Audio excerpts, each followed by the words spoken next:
தாவேகா தலைவர் விஜய் அவர்கள் வந்து இது சாமியார் கைக்குள்ள மாட்டிக்கிட்டாரு அப்படின்னு சொல்லி சொல்றாங்களே சார். சாமியார் கிழிக்கிற கோடை வந்து தாவேகா விஜய் வந்து தாண்ட மாட்டார்.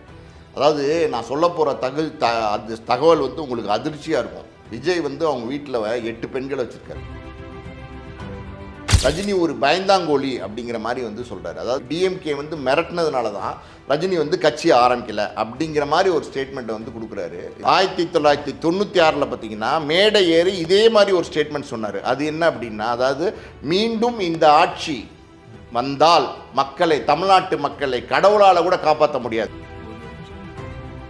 இந்த சாமியார் சொல்லி தான் பார்த்தீங்கன்னா அந்த நடிகையோட, பிரபல நடிகையோட ஜோடி போட்டு ஒரு திருமணத்துக்கு வெளிப்படையாக வந்தது. இப்போ எங்கே தனி விமானத்தில் போனார்னா சிபிஐ விசாரணைக்கு தான் போகிறாரு.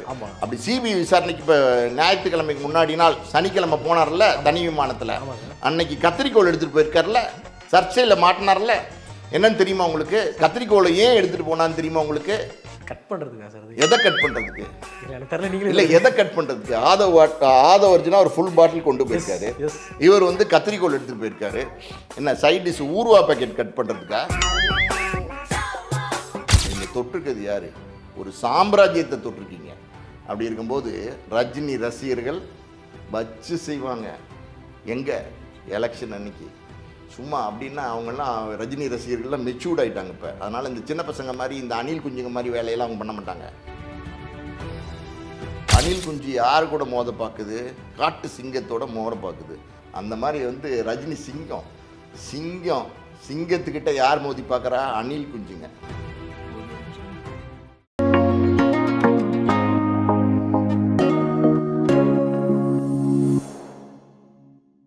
ஜெம் சினிமாஸ் நேயர்கள் வணக்கம். நான் உங்கள் விஜய் அபிஷேக். இன்றைக்கி நம்ம யார் கூட இருக்கோம்னு பார்த்தீங்க அப்படின்னா, ஆஸ்கார் மூவிஸ் தயாரிப்பாளர், திரைப்பட விமர்சகர் பாலாஜி பிரபு சார் கூட இருக்கோம். சார் வணக்கம். வணக்கம். எப்படி இருக்கீங்க? நல்லா இருக்கேன். Okay sir. அங்கே கையை வச்சு இங்கே கையை வச்சு தலைவர் தலையிலே எங்கே கையை வச்சு அதான் சார், அப்படி இப்படின்னு சொல்லி எல்லா கட்சியிலே கை வச்சவங்க ஸ்ட்ரைட்டாக தலைவர் கையிலே வச்சு அப்படி வரீங்க. Okay, right. தலைவர் தலையிலே கையை வச்சு நீங்கள் எடுத்தோடனே எனக்கு குழப்பறீங்க சார். தலைவர் தலையிலே கையை வச்சுட்டாங்க. அதாவது நம்மளோட சூப்பர் ஸ்டார் ரஜினிகாந்த் அவர்கள் வந்து ஆல்ரெடி கட்சி ஆரம்பிக்க போகிறதா பேசிட்டு இருந்தாங்க. எல்லாருமே தொகுதியெல்லாம் பிரிக்கிற மாதிரி பேசிட்டு இருந்தாங்க. ஆனால் திடீர்னு நான் ஆரம்பிக்கலை அப்படின்னு அவர் சொல்லிட்டாரு. ஆனால் இப்போ டிவிகே தளபதி விஜய் அவர்களோட கட்சியை சேர்ந்த ஆதவர்ஜுனா வந்து திமுக அவங்களோட அழுத்தத்தினால தான் பயந்துட்டு வந்து ரஜினி அவர்கள் வந்து வேணான்னு சொல்லிட்டாரு. ஆனால் எங்கள் தலைவர் அப்படி கிடையாது, வீரமானவர், அவருக்கு அந்த ஆளுமை பவர் இருக்குது அப்படின்னு சொல்லி ஒரு வார்த்தை அவர் சொல்லியிருக்காரு. இது எப்படி பார்க்குறீங்க நீங்கள்? அதாவது வந்து ஆதவர்ஜுனாலாம் ரஜினிகாந்த் சூப்பர் ஸ்டாராக இருந்த காலம்னு ஒன்று இருக்குது பார்த்தீங்களா? அதாவது அந்த அண்ணாமலை, அருணாச்சலம், படையப்பா, பாஷா, அந்த வந்துச்சுல முத்து, இந்த காலகட்டங்கள்லாம் எனக்கு தெரிஞ்சு ஒரு 5ஆம் கிளாஸ் 6ஆம் கிளாஸ் படிச்சுட்டு இருந்திருப்பான்னு நினைக்கிறேன். அதாவது கத்துக்குட்டி பையன். அவரெல்லாம் பார்த்திங்கன்னா ரஜினியை பற்றி பேசுகிறார். ரஜினியை பற்றி பேசுகிறது முதல்ல தகுதி வேணும். ஆதவர்ஜுனாக்கெலாம் அந்த தகுதியே கிடையாது. ஒரு தகுதியே இல்லாத ஆள் வந்து பார்த்திங்கன்னா ரஜினியை வந்து தப்பாக பேசுகிறார். அதாவது மேடை ஏறி ரஜினி ஒரு பயந்தாங்கோலி அப்படிங்கிற மாதிரி வந்து சொல்கிறார். அதாவது டிஎம்கே வந்து மிரட்டினதுனால தான் ரஜினி வந்து கட்சியை ஆரம்பிக்கலை அப்படிங்கிற மாதிரி ஒரு ஸ்டேட்மெண்ட்டை வந்து கொடுக்குறாரு. இது வந்து முழுக்க பொய்யான ஸ்டேட்மெண்ட்டு. இதில் ஏதாவது உண்மை இருந்தால் கூட பரவாயில்ல, சரி உண்மை இருக்குது, உண்மையை பேசுகிறாருன்னு கூட சொல்லலாம். ஆனால் முழுக்க சித்தரிக்கப்பட்ட பொய்யான ஸ்டேட்மெண்ட் இது. முழுக்க அப்படின்னும் போது அது எல்லாருமே இன்றைக்கி வந்து ரியாக்ட் பண்ண ஆரம்பிச்சிட்டாங்க. இன்றைக்கி வந்து பார்த்திங்கன்னா எடப்பாடியிலேருந்து, நயினார் நாகேந்திரன்லேருந்து, அண்ணாமலையிலேருந்து, இன்றைக்கி இருக்கிற முன்னணி முருகன்லேருந்து எல்லாருமே ரியாக்ட் பண்ண ஆரம்பிச்சிட்டாங்க. எல்லாருமே வந்து ஆதவர்ஜுனாவுக்கு எதிர்ப்பு தெரிவிக்க ஆரம்பிச்சிட்டாங்க. இப்படி பேசுனது தப்பு, மன்னிப்பு கேட்கணும்னு பேச ஆரம்பிச்சிட்டாங்க. சினிமா துறையிலே பார்த்திங்கன்னா அமீர்லேருந்து பல பிரபலங்கள் வந்து அவங்க எதிர்ப்பு தெரிவிக்க ஆரம்பிச்சிட்டாங்க. ஊடகவியாளர்கள் எதிர்ப்பு தெரிவிக்க ஆரம்பிச்சிட்டாங்க. ஸோ ரஜினி ரசிகர்கள் பொதுவாக பார்த்திங்கன்னா அவங்க ரொம்ப நல்ல ஒரு பர்சனாலிட்டிஸ். ரஜினி ரசிகர்கள்னால் அவ்வளவு படத்தை பார்ப்பாங்க, என்ஜாய் பண்ணுவாங்க, விசில் அடிப்பாங்க, கிளாப் பண்ணுவாங்க. ரஜினிக்காண்டி உயிரை கூட கொடுப்பாங்க. டைஹார்ட் ஃபேன்ஸாக இருப்பாங்க ரஜினி ரசிகர்கள். நீங்கள் பார்த்தீங்கன்னா 50 வருஷமாக ரஜினியை விட்டு போகவே மாட்டாங்க. ரஜினி ரசிகர்கள்கிட்ட மட்டும் இருக்கிற ஒரே ஒரு ஸ்பெஷல் என்னென்னா, ரஜினி ரசிகனாக இருக்கிறவன், அன்னைக்கு இருந்தவன் இன்றைக்கும் ரஜினி ரசிகன் தான் சொல்லுவான். ரஜினிக்கு அப்புறம் தான் அடுத்த ஒரு ஸ்டாரை சொல்லுவானே தவிர முதல்ல ரஜினி தான் சொல்லுவான். அப்படி ரஜினியை ஃபாலோ பண்ணுற ரசிகர்கள் அவங்கெல்லாம் பார்த்திங்கன்னா கொந்தளிச்சிட்டாங்க. மதுரையிலலாம் பார்த்திங்கன்னா வால் போஸ்ட்லாம் ஒட்ட ஆரம்பிச்சிட்டாங்க, போராட்டங்கள்லாம் நடத்த ஆரம்பிச்சிட்டாங்க. ரஜினி வந்து இது வந்து கிட்டத்தட்ட இது நடந்து 5-6 நாள் ஆகிப்போச்சு. ஆனால் ரஜினி வந்து மௌனமாகவே இருந்தார். காரணம் என்னென்னா, ஆதவர்ஜுனா இவரெல்லாம் ஒரு ஆளா? அதான் உண்மை. இவரெல்லாம் ஒரு ஆளா? இவருக்கெல்லாம் நம்ம வந்து பதில் சொல்லணுமா? சில பேருக்கெல்லாம் பதில் சொன்னீங்கன்னா உங்களுக்கு தான் அசிங்கம். அந்த மாதிரி பார்த்தீங்கன்னா இவருக்கெல்லாம் நம்ம பதில் சொல்லணுமா அப்படின்னு சொல்லி ரஜினி மௌனமாகவே இருந்தார். ஆனால் எல்லா பக்கமும் எதிர்ப்பு வர ஆரம்பிச்சிருச்சு அப்படின்றது ஒரு விஷயம். ரெண்டாவது வந்து ரஜினியுடைய ரசிகர்கள் ரொம்ப புண்பட்டிருக்காங்க அப்படிங்கிறதுனால கரெக்டாக வந்து ரஜினி வந்து எதுவுமே பேசலை. ஒரே வரி தான், அந்த ஸ்டேட்மெண்ட் எடுத்திங்கன்னா ஒரே வரி தான், காலம் பேசாது ஆனால் காத்திருந்து பதில் சொல்லும் அப்படின்னு சொன்னார். இது அப்படியே நீங்கள் கனெக்ட் பண்ணணும். எப்படி கனெக்ட் பண்ணணும்? 1996 கனெக்ட் பண்ணணும். 1996 பார்த்தீங்கன்னா மேடை ஏறி இதே மாதிரி ஒரு ஸ்டேட்மெண்ட் சொன்னார். அது என்ன அப்படின்னா, அதாவது மீண்டும் இந்த ஆட்சி வந்தால் மக்களை, தமிழ்நாட்டு மக்களை கடவுளால் கூட காப்பாற்ற முடியாது அப்படின்னு ஒரு ஸ்டேட்மெண்ட் சொன்னார். என்ன சொன்னார்? மீண்டும் இந்த ஆட்சி வந்தால் தமிழ்நாட்டு மக்களை கடவுளால் கூட காப்பாற்ற முடியாதுன்னு ஒரு ஸ்டேட்மெண்ட் சொன்னார். அன்றைக்கி ஜெயலலிதா ஆட்சி இருந்துச்சு. எலெக்ஷன் நேரத்தில் ரஜினி இப்படி ஒரு ஸ்டேட்மெண்ட் சொன்னார். இந்த ஸ்டேட்மெண்ட்டுக்கு மட்டும் அவ்வளோ செல்வாக்கு இருந்துச்சு. அப்படியே அந்த அந்த அரசியல் களம் இருக்குது பார்த்தீங்களா, ஜெயலலிதா அம்மையார் அன்றைக்கி வெற்றி பெறதா ஒரு சூழல் இருந்துச்சு. ரஜினி சொன்ன ஒரே ஒரு வார்த்தை அதை வந்து வேத மந்திரமாக எடுத்துக்கிட்டு ரஜினி ரசிகர்கள் எல்லாமே பார்த்தீங்கன்னா டிஎம்கேக்கு ஓட்டு போட்டாங்க. அன்றைக்கி டிஎம்கே வந்து ஜெயிச்சு ஆட்சி அமைச்சிச்சு. இது எதனால் நடந்துச்சு அப்படின்னா ரஜினியுடைய வார்த்தையால் நடந்துச்சு, ரஜினி சொன்ன அந்த ஸ்டேட்மெண்ட்டால் நடந்துச்சு. அதை நீங்கள் இன்றைக்கி இப்படி கொண்டு வந்து கனெக்ட் பண்ணிங்கன்னா 2026 அது 96, இது 26, 30 வருஷம் கழித்து இன்றைக்கி தாவேக்கான ஒரு கட்சியை வந்து விஜய் ஆரம்பிச்சிருக்காரு. அது அவருடைய தனிப்பட்ட விஷயம். ரஜினி எங்கேயுமே ஒரு கருத்து சொல்லலை, வாழ்த்து சொல்லலை, எதுவும் சொல்லலை, சொல்ல வேண்டிய அவசியமும் இல்லை. ரஜினியுடைய பிறந்தநாள் 75வது வருஷம் பிறந்தநாள் வந்து சமீபத்தில் நடந்தது, டிசம்பர் 12 போன வருஷம். அதுக்கு இருக்கிற சினிமா பிரபலங்கள் எல்லாருமே வாழ்த்து சொன்னாங்க ரஜினிக்கு. ஏன்னா 75 வருஷம் நிறைவு பெறார் அப்படிங்கிறது சாதாரணமான விஷயம் கிடையாது.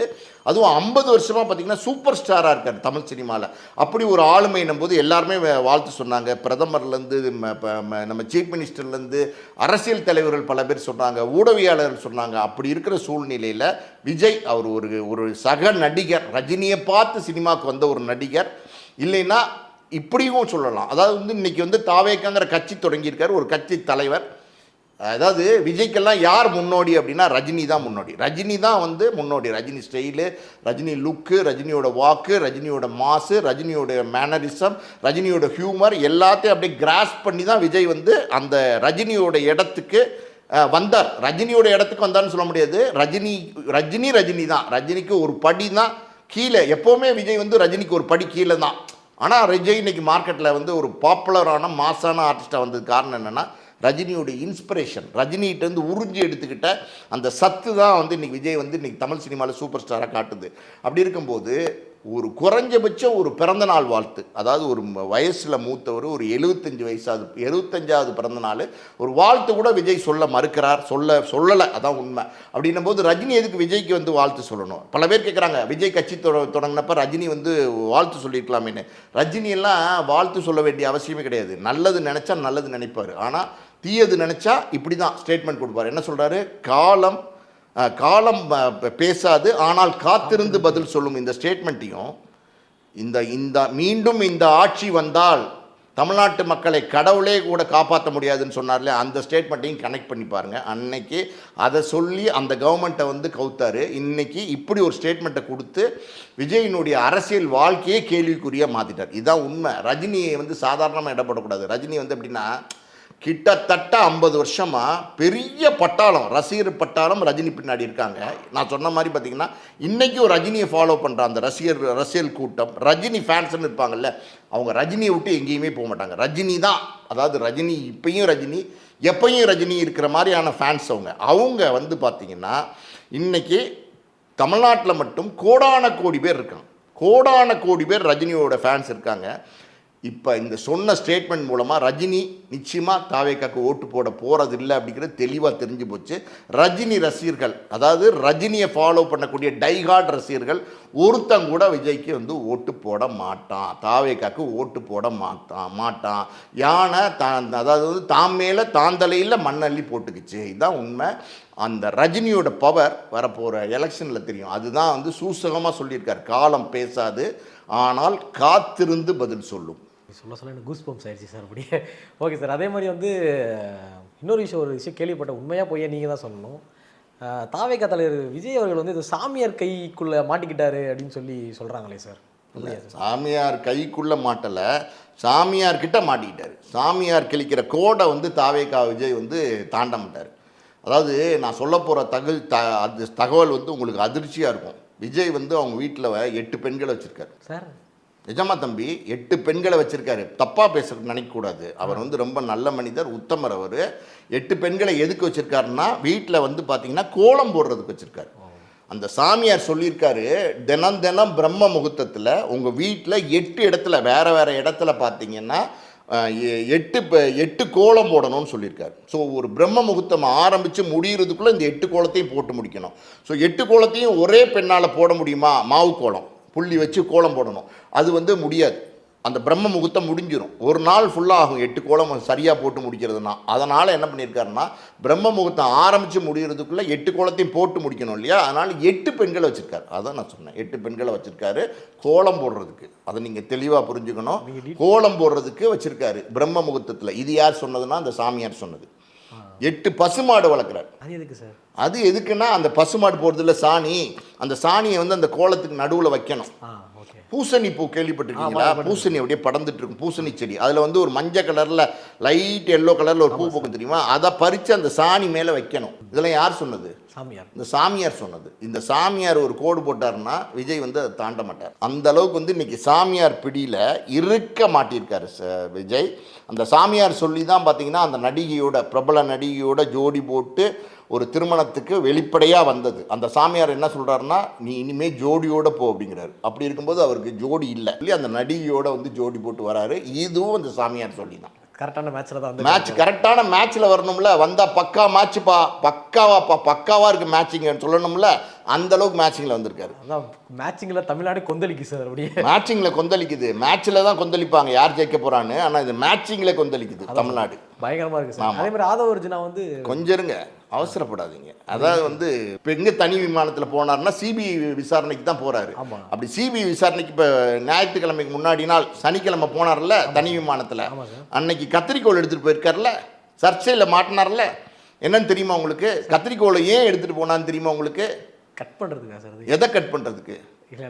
இல்லை, எதை கட் பண்ணுறதுக்கு? ஆதவ அர்ஜுனா ஒரு ஃபுல் பாட்டில் கொண்டு போயிருக்காரு. இவர் வந்து கத்திரிக்கோள் எடுத்துகிட்டு போயிருக்காரு. என்ன சைட் டிஷ் ஊர்வா பேக்கெட் கட் பண்ணுறதுக்கா? எதை கட் பண்ணுறதுக்கு கத்திரிக்கோள் எடுத்துகிட்டு போனார்? மீசை ட்ரிம் பண்ணுறதுக்குங்கிறாங்க, தாடி ட்ரிம் பண்ணுறதுக்குறாங்க. யார்? விஜய் மாதிரி ஒரு சூப்பர் ஸ்டார் அவரே உட்காந்து மீசையை ஒரு முடியாக ட்ரிம் பண்ணுறாரா? அவர் தங்க போகிறதே 7 ஸ்டார் ஹோட்டலில். அங்கே வந்து அதாவது எந்த விதமான ஸ்டைலிஷும் அங்கே கிடைப்பாங்க. சரி, ஸ்டைலிஷே வேண்டாம், நீங்கள் செல்ஃப் ட்ரிம்மிங் பண்ணுறீங்க மீசின்னு வச்சுக்கிட்டா கூட அங்கே நீங்கள் கேட்ட ட்ரிம்மர் இருக்கிறதுலே உலகத்திலே காஸ்ட்லியான ட்ரிம்மர் வச்சுருப்பாங்க. Once use and throw trimmers வச்சுருப்பாங்க, பிளேடு வச்சுருப்பாங்க, கத்திரிக்கோள் வச்சுருப்பாங்க, எல்லாமே வச்சுருப்பாங்க. முகசவரம் பண்ணுறதுக்கு எல்லாமே வச்சுருப்பாங்க. அப்படி இருக்கும்போது ஃப்ரிட்ஜிலேருந்து வாஷிங் மிஷின்லேருந்து எல்லாமே இருக்கும்போது ஒரு கத்திரிக்கோள் கொடுக்க மாட்டாங்களா? அப்போ ஏன் நீங்கள் கத்திரிக்கோள் எடுத்துகிட்டு போனீங்க? உள்ளே போய் யோசித்து பார்த்தீங்கன்னா சாமியார் சொன்னது. அதாவது கூர்மையான ஆயுதம், ஒரு இரும்பு ஆயுதத்தை நீங்கள் கூட கொண்டு போனீங்கன்னா பட்டன்னு கை நடுங்கும். சிபிஐ விசாரணையும் போது அது நடுங்காமல் இருக்கும். அது ஃபுல்லு வரேன் ஃபுல்லு அது போட்டாலும் நடுங்காமல் இருக்கும். அதுவும் இருக்குது, இல்லைன்னு சொல்ல முடியாது. அது போட்டால் நடுங்காமையும் இருக்கும். சில பேருக்கு நடுங்கும். புரியுதா உங்களுக்கு? அதனால தான் வந்து கத்திரிக்கோளை வந்து எடுத்துகிட்டு போயிருக்கார். கூர்மையான ஆயுதம், அது கத்திரிக்கோளாக இருக்கலாம், கத்தியாக இருக்கலாம், பிளேடாக இருக்கலாம், ஸ்க்ரூ டிரைவராக இருக்கலாம், எது வேணால் இருக்கலாம். ஆனால் இவர் வந்து சரி கத்தி எடுத்துகிட்டு போனால் ஆபத்து, பிளேடு எடுத்துகிட்டு எதுக்கு தனியாக ஒரு பிளேடு எடுத்துகிட்டு போகிறீங்கன்னு கேள்வி வந்துடும். அதுக்கப்புறம் பார்த்தீங்கன்னா ஸ்க்ரூ டிரைவர் எடுத்துகிட்டு போனால் எதுக்கு ஸ்க்ரூ டிரைவர் எடுத்துகிட்டு போகிறீங்க, நீங்கள் என்ன ப்ளம்பரான்னு கேட்டுருவாங்க, இல்லை எலக்ட்ரிஷியனான்னு கேட்டுருவாங்க. அது இன்னும் அசிங்கமாக போயிடும். அதனால் யோசித்து பார்த்து கத்திரிக்கோள் எடுத்துகிட்டு போயிடலாம் அப்படின்னு வந்து கத்திரிக்கோள் எடுத்துகிட்டு போயிருக்காரு. அதுவும் அந்த சாமியார் சொன்ன மாதிரி தான். இவர் கூட போகிறார் பாருங்க ஃபுல்லோட. அதாவது ஃபுல்லோட மாட்டினது அசிங்கம். ஃபுல்லோட யாரும் குடிக்காமல் இல்லை, ஏகப்பட்ட பேர் குடிக்கிறது எல்லாமே இருக்கத்தான் செய்யுது. யார் குடிக்காமல் இருக்காங்க? அதெல்லாம் கிடையாது. குடிக்கட்டும், வேணான்னு சொல்லலை. நான் என்ன கேட்குறேன், போகும்போதேவா குடிச்சிட்டு போகணும்? ஏன் 1 ஹவர் அந்த ஃப்ளைட்டில் நீங்கள் போகும்போது குடிக்காமல் போக முடியாது அவங்களால?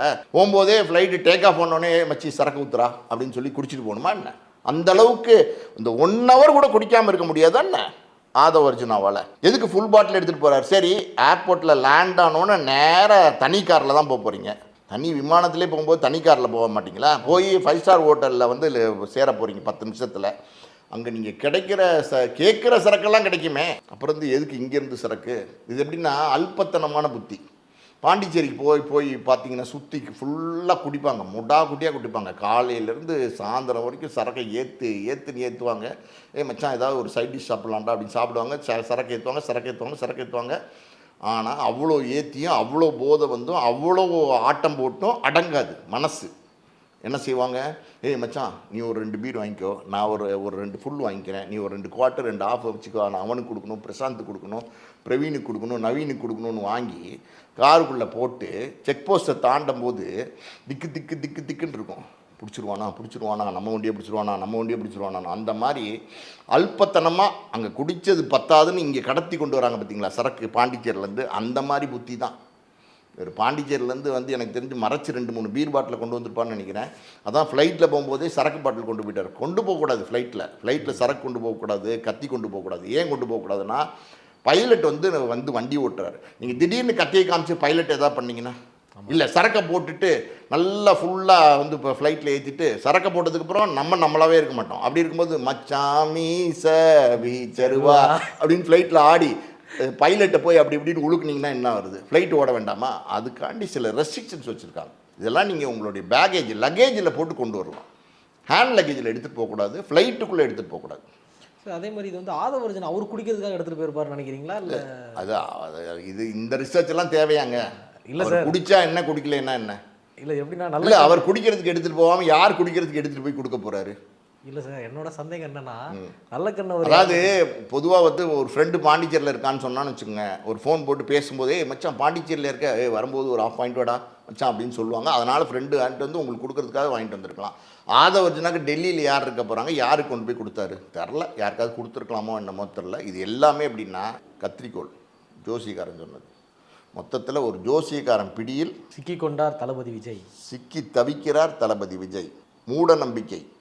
அதாவது பல அரசியல் தலைவர்கள் பல யாகங்கள் பண்ணியிருக்கிறாங்க, பல விஷயங்கள் பண்ணியிருக்கிறாங்க. நம்ம இல்லைன்னு சொல்ல வரல, அதெல்லாம் முற்றிலும் வந்து நடக்கலை அப்படின்னு நம்ம மறுக்க வரல.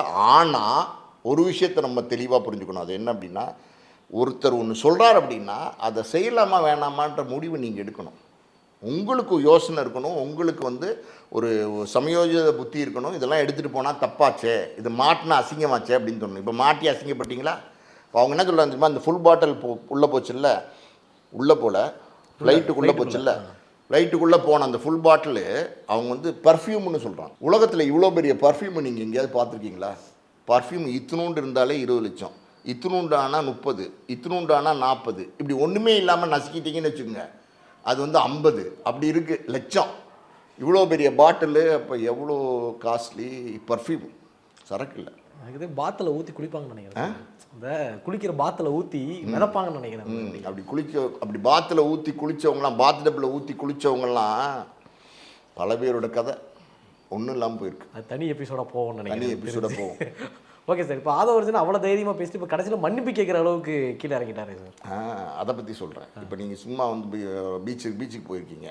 பீச்சில் போயிருக்கும்போது பார்த்தீங்கன்னா இப்போ ஒரு சாமானியன் சும்மா சாதாரணமாக பீச்சில் வாக்கிங் போயிட்டுருக்கான். யாரோ ஒருத்தன் வாக்கிங் போயிட்டுருக்கான். அவனை ஏவா அப்படின்னு கூப்பிட்டு, பீடா கடை பக்கத்தில் இருந்துச்சுன்னு வச்சுக்கோங்க, ஒரு ஸ்வீட் பீடா போடுறா அப்படின்னு சொல்லி வாங்கி அந்த ஸ்வீட் பீடாவை வாயில் போட்டு நல்லா மொச்சுக்குன்னு மென்னுட்டு, எவாட்டா டே அப்படின்னு இந்த சாமானியனை கூப்பிட்டு இப்படி கையை வச்சு, ரஜினி துப்புவார் தெரியுமா படத்தில் பில்லால பார்த்துருக்கீங்களா?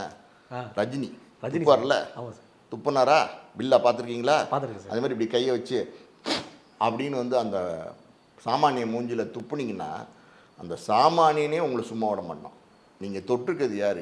ஒரு சாம்ராஜ்யத்தை தொட்டிருக்கீங்க. அப்படி இருக்கும்போது ரஜினி ரசிகர்கள் வச்சு செய்வாங்க. எங்கே?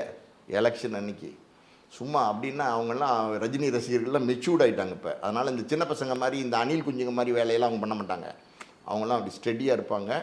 பண்ண வேண்டிய நேரத்தில், பேச வேண்டிய நேரத்தில், செய்ய வேண்டிய நேரத்தில் செய்யல காட்டுவாங்க. ரஜினியே பார்த்தீங்களா ஒரே வரியில் முடிச்சு விட்டார். எப்படி? காலம் பேசாது ஆனால் காத்திருந்து பதில் சொல்லும். எவ்வளோ பெரிய வார்த்தை! அடிச்சாரா ஒரே அடி, பஞ்சு டைலாகு. படத்தில் பேசினா பயங்கரமாக ஹிட் ஆகிருக்கும், நிஜத்தில் பேசியிருக்காரு.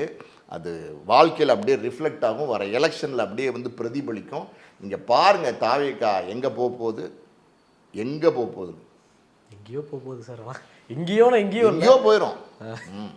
அதே மாதிரி சார் இப்போ வந்து அவங்க வரிசையாக வந்து எல்லா ஃபேன்ஸையும் அட்டாக் பண்ணிட்டு இப்போ பராசக்தி படம் வரப்போ பராசக்தி அந்த போஸ்டர்லாம் பிடிச்சி கிழிச்சு எறிஞ்சாங்க. அதுக்கப்புறம் வந்து இப்போ அஜித்தை வேற வம்புழுத்துட்டு இருக்கிறாங்க. கார் ஓட்டுறவர்களும் என்ன தெரியும் அப்படின்ற மாதிரி அப்படி வம்புழுத்து என்ன ஐடியாலஜியில் இருக்காங்க சார் அவங்க?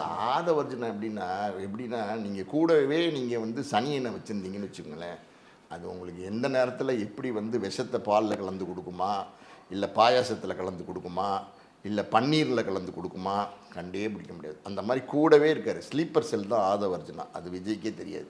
கொஞ்சம் கொஞ்சமாக இப்போ தெரிய வருது. நீங்கள் சொன்ன மாதிரி பார்த்தீங்கன்னா அஜித்தெல்லாம் கார் ஓட்ட போயிட்டார், எங்கள் தலைவர் அரசியலுக்கு வந்துட்டார். எப்படி அஜித்தெல்லாம் கார் ஓட்ட போயிட்டார், எங்கள் தலைவர் அரசியலுக்கு வந்துட்டார். ஒரு கார் ஒரே ஒரு ரேஸ் ஓட்ட சொல்லுங்கள் இவர் தலைவரை.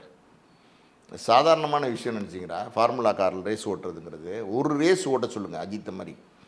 உண்மையான வீரங்க அஜித்து சும்மா வந்து 200 கோடி ரூபா சம்பளம் வாங்குறாரு. தூக்கி எல்லாத்தையும் கடாசி போட்டு எனக்கு இஷ்டம், என் சந்தோஷம், என்னுடைய ஹாப்பினஸ் அது முக்கியம், நான் என் வாழ்க்கையை வாழணும்னு நினைக்கிறேன். கிட்டத்தட்ட பார்த்தீங்கன்னா ஒரு 20 வயசுலேருந்து 50 வயசு வரைக்கும் சினிமாக்காண்டி உழைச்சிட்டார், கடுமையாக உழைச்சிட்டார், எல்லா விதமான எஃபர்ட்டும் கொடுத்துட்டாரு. அவரும் இன்றைக்கி தமிழ் சினிமாவில் ஒரு சூப்பர் ஸ்டார். தலை அப்படின்னா எவனும் அப்படி நிமிர்ந்து பார்ப்போம். அந்தளவுக்கு ஒரு பெரிய வளர்ச்சி, அசூர வளர்ச்சி அஜித்துக்கு. அவர் இப்போ வந்து அவருடைய அடுத்த கட்டமாக என்ன நினைக்கிறார் அப்படின்னா, நான் என்னுடைய வாழ்க்கையை வாழணுங்க, என்னை வாழ விடுங்க அப்படிங்கிறார். தப்புன்னு இருக்குது, என்னை வாழ விடுங்க, என்னை சந்தோஷமாக விடுங்க, நான் நடிக்கிறதுக்கு காசு கொடுக்குறாங்க, என்னுடைய சந்தோஷம்னு ஒன்று இருக்குல்ல, என் பொண்டாட்டி பிள்ளைங்களோட நான் ஜாலியாக சுற்றணும், டைம் ஸ்பெண்ட் பண்ணணும், நான் நினச்ச மாதிரி கார் ரேஸ் ஓட்டணும், நான் என்ன வேணால் பண்ணுவேன், ஃபோட்டோ எடுப்பேன், என்ன வேணால் பண்ணுவேன், யாரும் என்னை கேட்கக்கூடாது, என் ஆசை, என் இஷ்டம், நான் படத்தில் நடிக்க மாட்டேன், வருஷத்துக்கு ஒரு படம் நடிக்கிறேன் போதும் அப்படிங்கிறார். அந்த தைரியம் இவருக்கு உண்டா? கடைசி வரைக்கும் பார்த்தீங்கன்னா 250 கோடி ரூபா வந்து நடித்து வாங்கியிருக்கார் ஜனநாயகன் படத்தில். ஆனால் என்னென்னா படமே ரிலீஸ் ஆகாது போல். இப்போ சென்சார் மறுதணிக்கைக்கு பார்த்துட்டாங்க, தெரியுமா உங்களுக்கு? மறுதணிக்கை பார்த்துட்டாங்க. ஆனால் பார்த்துட்டு பார்த்தீங்கன்னா மறுபடியும் ஒரு செக்கு வச்சுட்டாங்க. என்னன்னு தெரியுமா உங்களுக்கு? தேர்தல் ஆணையத்துக்கு அனுப்பிச்சிருக்காங்க. நீங்கள் பார்த்து சொல்லுங்கள். அவங்க என்ன சொல்கிறாங்கன்னா, பங்காளி நான் பார்த்துட்டேன், பங்காளி நான் வச்சு செஞ்சிட்டேன் 2.5-3 மாதமா, நீ கொஞ்சம் பார்த்துக்கோ பங்காளி அப்படின்னா, அதான் சொல்லுவார்ல வடிவேலு, மூத்திர சந்தில் வச்சு அடின்னு அடித்தாங்க. கடைசியில் வந்து இவ்வளோ அடியும் தாங்கினான்டா, ரொம்ப நல்லவன்னு ஒருத்தர் சொன்னான்டா அப்படின்னு சொல்லி வடிவேலு சொல்லுவார்ல ஒரு காமெடியில். அந்த மாதிரி பார்த்தீங்கன்னா சென்சார் போர்டு வச்சு செஞ்சுட்டாங்க. வச்சுன்னா ஊரை போட்டு வச்சு செஞ்சு இப்போ வந்து பங்காளிகிட்ட கொடுத்துட்டாங்க. யார்? எலெக்ஷன் கமிஷன் கொடுத்து, நீங்கள் பார்த்துங்க, நீங்கள் ஓகேனா நம்ம ரிலீஸ் பண்ணலாம் அப்படின்ட்டாங்க. அதனால் தளபதி ஃபேன்ஸ் ஜனநாயகன் இனி வந்து தேர்தல் போது இப்போ அனௌன்ஸ் பண்ணிட்டாங்க. நீங்கள் யாராக இருந்தாலும் என்னென்னா ஒன்றும் பண்ண முடியாது. எலெக்ஷன் கமிஷன்கிட்ட போயிடுச்சு படம். எலெக்ஷன் கமிஷன் பார்த்து தான் அது வந்து சரியாக வருமா இல்லையா அப்படிங்கிறது சொல்லணும்.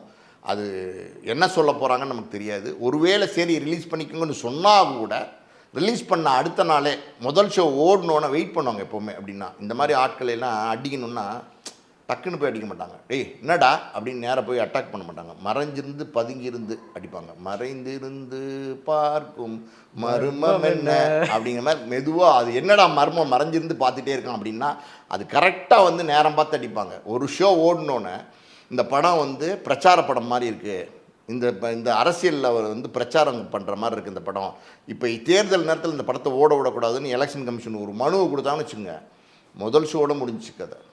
அதுக்கு மௌனமாக இருக்கிறது பெட்ரு. எலெக்ஷனுக்கு அப்புறம் ரிலீஸ் பண்ணுறது சூப்பர். ஆனால் படம் ட்ரால் ஆகும், கேலி கூத்தாயிரும். ஏன்னா இவர் எலெக்ஷனுக்காண்டி பேசியிருக்காருல்ல வசனம்லாம். இவர் எலெக்ஷன் ரிசல்ட் வந்ததுக்கப்புறம் தோற்றுருவார்ல, தோற்றதுக்கப்புறம் அந்த வசனத்தெல்லாம் பேசுன்னு, ஹே இந்த பாடுறா டே என்னடா பேசிட்டு இருக்கிறாரு பாடுறா டே ஹே அப்படின்ற மாதிரி அசிங்கமானாலும் ஆகிறதுக்கு வாய்ப்பு நிறையா இருக்குது. அதனால் எனக்கு தெரிஞ்சு தளபதி ஃபேன்ஸ் எல்லாத்தையுமே வந்து நீங்கள் ஜனநாயகம் மறந்துடுங்க, ரீரிலீஸ்லேயே வச்சு ஓட்டிக்கலாம் அப்படின்ற மாதிரி தான் இருக்கும் அப்படின்னு நினைக்கிறேன் சார். ரீரிலீஸா? முதல்ல ரிலீஸு, அப்புறம் தான் ரீரிலீஸ். இல்லை சார், இந்த ரிலீஸ்க்கே இங்கே வழி இல்லையா சொல்லுவாங்கல்ல ஒரு படத்தில், ஒரு பொண்டாட்டிக்கு எந்திரிச்சு நிற்கவே வழி இல்லை அப்படின்வாங்கல்ல, வடிவேலு படம். அது ரஜினி வடிவேலுன்னு நினைக்கிறேன். அதுவும் ரஜினி வந்து உள்ளே வந்து சேர்றாரு. ஒருத்தனுக்கு சந்திரமுகி ஒருத்தனுக்கு எந்திரிச்சு நிற்கவே வழி இல்லையா, அவனுக்கு 9 பொண்டாட்டி கேட்குதான் அப்படின்னு சொல்லுவார்ல, அதுவும் ரஜினி தான் சொல்லுவார்ல. ஆமாம் சார். பாருங்கள் ரஜினி எப்படி வந்து உள்ளே வந்து கனெக்டாக இருப்பாங்க. பில்லா படம் எச்சிக்காரி துப்புனாலும் ரஜினி உள்ள பில்லாவில் வந்துடுறாரு. இப்படி ஒரு டைலாக்கை பேசினாலும் இங்கே சந்திரமுகியில் வந்துடுறாரு. எல்லா பக்கமும் ரஜினி வராரு. ரஜினி எப்படின்னா மாஸ். அதான் சார் நீங்கள் சீரியஸாக சொல்ல எனக்கு உண்மையிலே கூஸ் பம்ப்ஸ் ஆகுது அப்படியே ரஜினியை பற்றி பேச. அதாவது இப்போ இன்டெரக்டாக ரஜினி சொல்லிட்டாரு, தாவேக்காக ஓட்டு போடாதீங்க நண்பர்களே அப்படின்ற மாதிரி தலைவர் சொல்லிட்டாரு. டேரெக்டாலாம் இல்லைங்க, டேரெக்டாக சொல்லிட்டாரு போடாதீங்கன்னு. என்ன செய்ய போகிறீங்க? கோடான கோடி மக்கள் இருக்காங்க, நீங்கள் ஒன்றும் செய்ய போகிறது இல்லை. அவங்க என்ன செய்ய போகிறாங்க? அதை ஒரிச்சுன்னா சும்மா வாயை கொடுத்து தலையில் அப்படி போட்டு உட்காந்துக்குவோம் சார், அவ்வளோதான். இல்லை சிம்பாலிக்கெல்லாம் அப்படியே கட்சி போட்டு தலையில் போட்டு அவ்வளோதான். அந்த இதில் அந்த சுப்பிரமணியபுரத்தில் ஒருத்தர் அந்த மாமா ஒருத்தர் இப்படி கொண்டு வரல சார், தலைவர் துண்டை போட்டு, அந்த மாதிரி துண்டை போட்டு இப்படி பண்ணிட்டு இருக்க வேண்டியதான். அதான் சார். இப்போ என்னன்னா ரஜினி பற்றி பேசினதால ஒரு பெரிய ஒரு மைனஸாக உங்களுக்கு இருக்குன்னு நினைக்கிறீங்களா? கண்டிப்பாக இந்த தேர்தல் உங்களுக்கு மைனஸாக இருக்குமா? இருக்கு. விடிய வந்து கதை கேட்டுட்டு கம்பராமாயணம் கேட்டுட்டு இல்லை சார். ஆக்சுவலாக விஜய்க்கும் ஒரு அளவு ஃபேன்ஸ் இருக்காங்களா சார்? விஜய்க்கும் ஒரு அளவு ஃபேன்ஸ் இருக்காங்க. விஜய்க்கும் ஓரளவுக்கு ஃபேன்ஸ் இருக்காங்க, விஜய்க்கும் ஃபேன்ஸ் இருக்காங்க. ஆனால் ரஜினி ஃபேன்ஸோட மோதக்கூடாது. எப்போவுமே எப்படின்னா அன்பாக அரவணைச்சிக்கணும். விஜய்க்கும் ஃபேன்ஸ் இருக்காங்க, இல்லைன்னு நான் சொல்லலை. அனில் குஞ்சுங்க தானே? ஆமாம் சார். இருக்காங்க. ஆனால் வந்து பார்த்திங்கன்னா மோதக்கூடாது. அனில் குஞ்சு யார் கூட மோத பார்க்குது? காட்டு சிங்கத்தோட மோத பார்க்குது, முரட்டு காளையோட மோத பார்க்குது. யார் முரட்டு காளை? ரஜினி. அதுவும் ரஜினி தான் முரட்டு காளை. முரட்டு காளை. அது அப்புறம் அந்த முரட்டு காளை படம் பார்த்துருக்கீங்களா? அதில் ஒரு சாங் இருக்கு, பொதுவாக என் மனசு தங்கம் ஒரு போட்டி வந்து விட்டா சிங்கம். அந்த மாதிரி வந்து ரஜினி சிங்கத்துக்கிட்ட யார் மோதி பார்க்குறா? அனில் குஞ்சுங்க நசிங்கிரும். அதானே சார்? அதை நான் சொல்லலை. ஓகே சார், ரொம்பவே சூப்பராக பேசுகிறேன் சார். மறுபடியும் இன்னொரு நாள் மறுபடியும் வந்து செய்யலாம் சார். நன்றி, வணக்கம். நன்றி.